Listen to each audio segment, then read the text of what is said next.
Bonjour à toutes et à tous. Aujourd'hui, nous recevons Marianne Langlais. Marianne Langlais est à l'origine d'un tarot, le tarot Néo.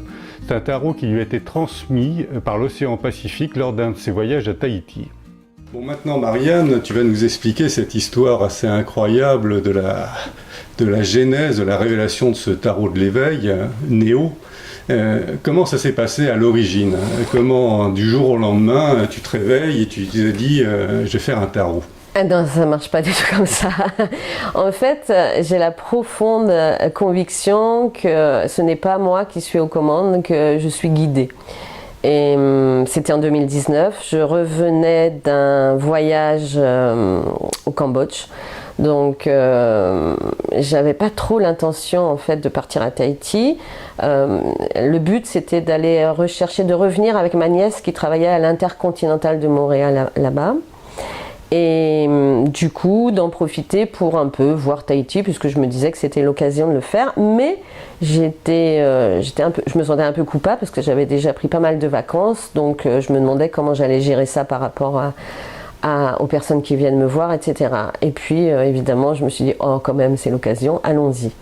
Donc j'y vais, j'arrive à Moorea. Donc Moorea, c'est une petite île pas très loin de Tahiti. Là je vois ma nièce et on avait une semaine ensemble. Et ma nièce, qui est une charmante personne, m'avait fait une surprise. Donc elle avait mis tous ses petits sous pour me réserver une matinée en jet ski sur le lagon. J'ai nagé avec les requins et les raies, non pas les raies mantas cette fois-ci. Et là il s'est passé un truc, au bout d'un moment je captais une immense lumière et c'est comme si toute peur quittait mon corps en fait. C'était une première révélation que en fait on nous avait probablement conditionné, ça a été pensé après, hein, mais sur le coup on n'a pas le temps de penser, à la peur du requin et qu'en fait non, je nageais dans juste un milieu qui était un milieu accueillant et c'était juste divin. Le soir en plus on est rentré en bateau, on a vu encore des bancs de dauphins, c'était magnifique.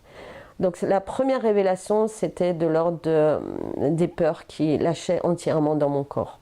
Et là, je me suis dit, déconditionnement de ce qu'on nous a appris, et c'était juste sublime.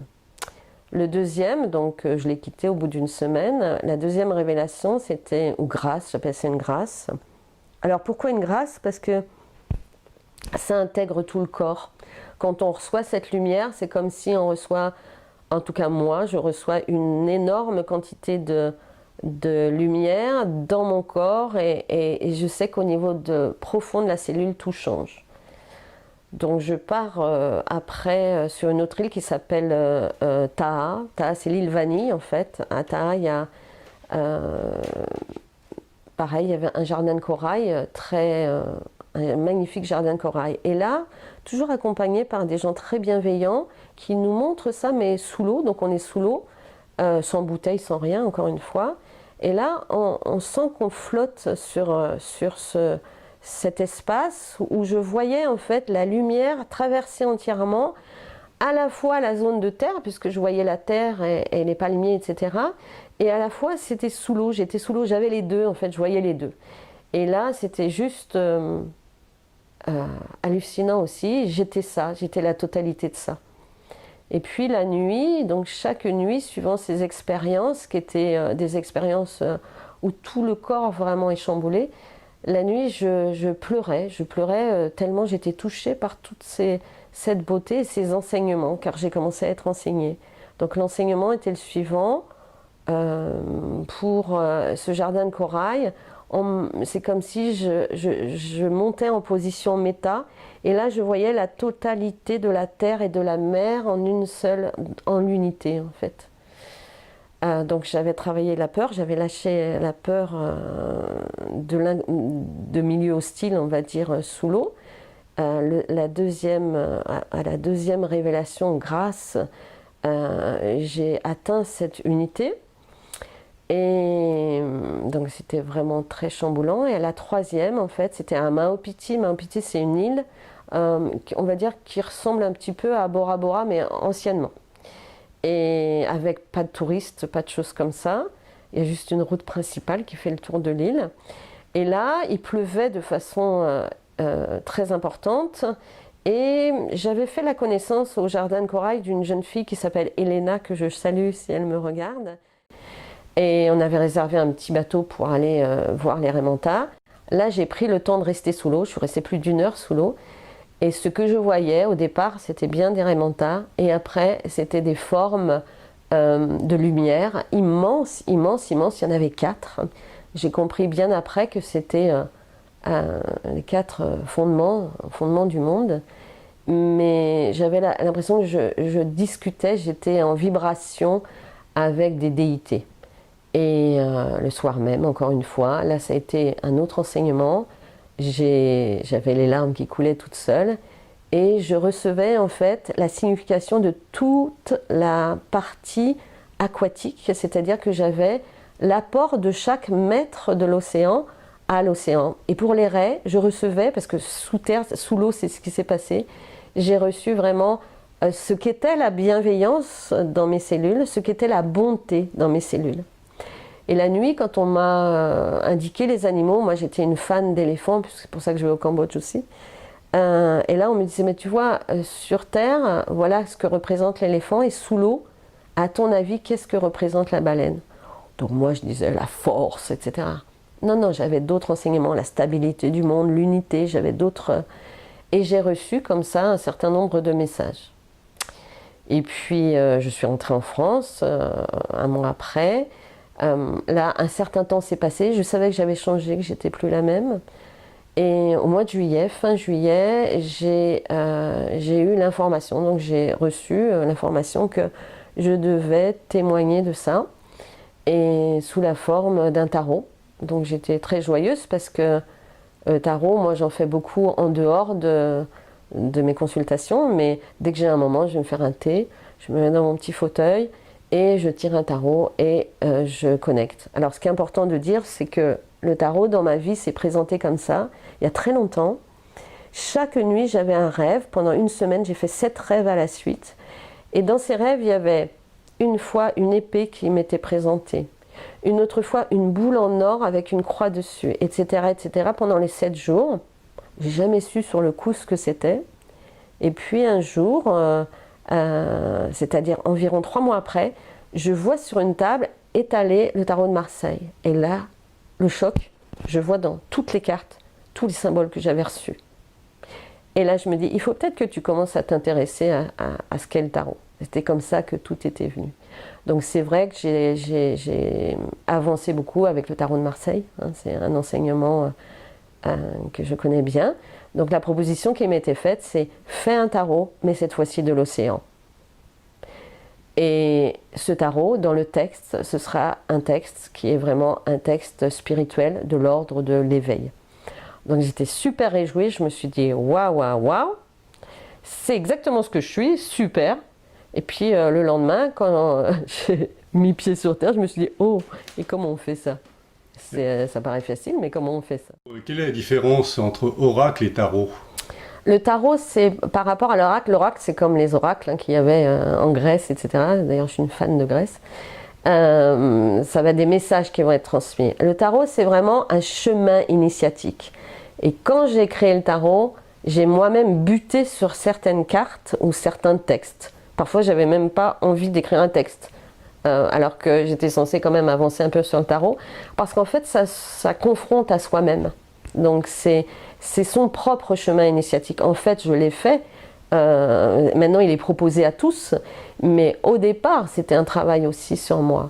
Et la plus grosse difficulté que j'ai rencontrée, c'est de pouvoir mettre dans la matière ce que je voyais à un autre niveau qui était juste de l'ordre du sublime.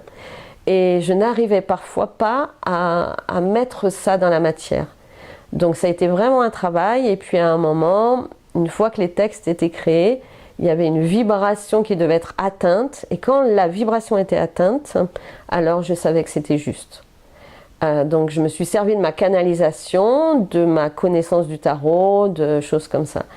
Mais ce qui est vraiment important, c'est ce chemin initiatique. Parce que pour les gens qui ne connaissent pas le tarot, c'est vraiment intéressant de s'interroger sur ce chemin. La première carte, par exemple, qui est le Nautile, c'est une carte qui va parler de vous avez tout le potentiel et maintenant commencez le chemin. Donc, et puis après, chaque carte va avoir un sens. Évidemment, dans la vie, on ne suit pas les cartes, les 22 cartes comme ça. Et ces 22 cartes, comment elles sont apparues? Alors, ça, c'est très important. J'ai eu l'information par canalisation parce que la nuit, par exemple, m'arrivait une pieuvre. Et je voyais qu'une pieuvre, je l'ignorais totalement, hein, avait 8 tentacules. Okay, et comme j'ai une grande aide avec Internet, je vais voir en général c'est quoi ces 8 tentacules. Et quand je suis pile tombée sur la page, comme par hasard, où on m'expliquait que cette pieuvre, symboliquement, c'est la pieuvre qui est sur toutes les îles de Tahiti qui rejoignent. Donc c'est le centre, le corps de la pieuvre, c'est Tahiti. Enfin, c'est la Polynésie, exactement française. Et puis après, une tentacule va vers l'île de Pâques, une vers Fidji, une vers Hawaï, une vers... etc. Et c'est réellement représenté. Ça existe vraiment, je l'ai vraiment trouvé sur Internet. Donc je savais, par exemple, que ma pieuvre, c'était l'équilibre. C'était le 8 qui correspond à l'équilibre, puisque c'est le centre. Et après, il y a les mouvements qui sont possibles des pattes de la pieuvre. Ça, c'était par exemple pour la pieuvre. J'ai eu après toutes les cartes, le poisson-lune, je savais que c'était la lune, quoi. C'est l'inconscient, c'était cette partie-là. Le poisson-pierre qui est à Tahiti, le poisson-pierre, il faut savoir que c'est un poisson, si on ne le voit pas, il se confond avec le sol, on ne le voit pas, mais par contre, si on marche dessus, alors on peut mourir. Et c'était très facile pour moi parce que là j'avais l'info en direct qu'il y avait sur le poisson-pierre, il y a 13 épines dorsales. Et le 13 dans la symbolique du tarot, c'est la mort, l'arcane sans nom on appelle ça. Hein, c'est-à-dire que c'est pas une mort réelle forcément, mais c'est une mort pour renaissance. Donc je savais que mon poisson-pierre allait être à la place de la transformation, la carte 13. Le potentiel, je l'ai vu. J'ai vu cette spirale, mais en fait, cette spirale apparaissait sous la forme d'une nautile qui contient tous les potentiels. Après, par exemple, sur le corail m'est apparu sur la carte de la réalisation concrète, parce que le corail, c'est un arbre, c'est comme un arbre de vie de la mer, etc., etc. Et toutes les cartes, alors ça ne m'est pas apparu dans la seconde, hein. C'est-à-dire qu'à chaque fois que j'étais prête, je recevais le message de la carte. Les textes, comment ça s'est passé pour accompagner les cartes? Alors les textes, j'ai mis 6 mois à créer les textes, c'est-à-dire que c'était la somme de ce que je percevais représenter la carte, donc ça c'était très long. Et puis après j'ai travaillé avec une amie qui s'appelle Séverine Lerosier, qui elle est prof de grec et de latin, et avec laquelle on a repris les textes pour s'assurer de la fluidité du texte et pareil de sa vibration qui n'était plus, qui était vraiment au niveau de ce qu'on peut toucher dans la conscience divine, quoi. Donc ça veut dire que tu as reçu en canalisation des expériences et ensuite tu as dû personnellement le remettre dans le mental, essayer de trouver, et ça a été ton chemin. Alors je dirais pas dans le mental parce que ça n'a rien de mental, et d'ailleurs ce tarot s'adresse, les textes sont vraiment à l'inconscient, s'adressent à l'inconscient. Quand ils sont lus, il y a 2 réactions qui sont courantes. Soit la personne pleure parce qu'elle est touchée, ça la touche profondément, soit la personne reste bouche bée, parce que comme ça s'adresse à l'inconscient, on ne peut pas s'en saisir au niveau du mental. Mais le travail se fait ainsi. Hein. Donc ta question, tu peux me la répéter, c'était c'est-à-dire précisément... le texte, comment tu l'as créé? C'est-à-dire tu n'as pas canalisé un texte que tu as recopié mot pour mot. Non, pas du tout. Pas du tout. Dû, C'était ma connaissance du tarot que je posais, donc je me mettais moi dans un état de conscience, d'ouverture totale. Et tout ce qui est dans les cartes est, j'allais dire, de la tradition du tarot, c'est pas exact, mais c'est des étapes qu'on doit rencontrer pour grandir dans l'amour, parce qu'on est sur Terre pour ça, pour grandir dans cette ouverture de cœur, dans l'amour. Donc ce tarot, en fin de compte, a été aussi un chemin pour toi d'évolution, absolument. D'évolution, d'accord, très bien. Et maintenant, tu le fais partager un peu. Alors maintenant, voilà, je trouve que c'est très beau d'ailleurs, parce que les gens me font des retours juste excessivement touchants. Comme quoi, voilà, ça crée aussi une ouverture de conscience, que ce soit sous l'eau ou pas sous l'eau. Hein. Parce que l'autre fois, il y a une personne qui m'a dit je voulais acheter, puis après, quand je suis allée sous l'eau, tout a changé, mais c'est pas que sous l'eau, quoi. C'est pour chacun, quoi. Très bien. Bah écoute, maintenant, on va voir un peu le volet. Comment tu l'as mis dans la matière maintenant? Alors, on va regarder tout ça.